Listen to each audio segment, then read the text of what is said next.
Olá, querido. Mais uma vez, alegria em podermos partilhar a porção da Palavra de Deus. Muito bom estarmos juntos, reunidos, servindo ao Senhor com alegria, louvando ao Senhor, bendizendo ao Senhor e aprendendo também nesse tempo de novas possibilidades, porque não é somente a crise em si, é o que ela produz em nós.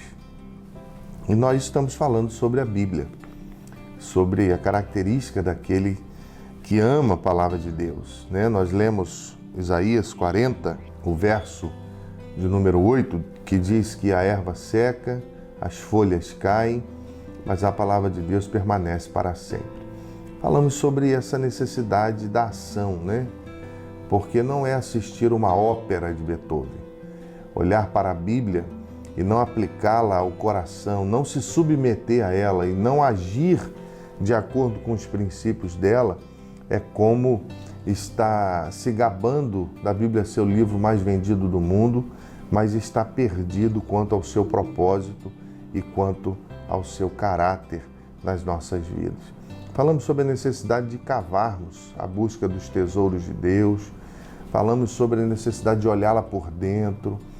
E John Stott também falando sobre isso, ele vai dizer que o nosso cristianismo é particularmente superficial, porque a imagem que fazemos de Cristo muitas vezes é superficial. E é isso que Isaías está falando, ele está trazendo luz à necessidade de que a palavra de Deus ela seja anunciada. Se você for ler o verso 3 a 8 de Isaías capítulo 40, ele vai dizer que Deus torna o caminho reto para os outros, para que eles possam falar as suas palavras. E aí, olhando nessa verdade, eu quero pensar com você então sobre essa característica de quem ama a palavra de Deus. E a primeira delas está na ideia de anunciar as grandezas de Deus e revelar a fragilidade da vida.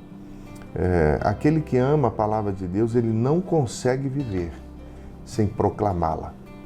Aquele que ama a palavra de Deus, ele não consegue viver sem experimentá-la a sua própria vida.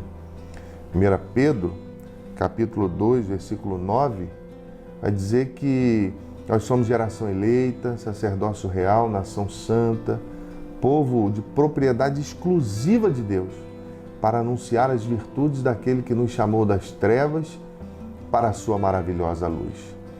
Essa característica é vista na sua vida. Você é alguém que anuncia com coragem, um arauto de Deus, que proclama as verdades de Deus e que aplica ao seu próprio coração. Faça isso, pense sobre isso, porque amanhã nós vamos pensar sobre mais uma característica. Vamos orar?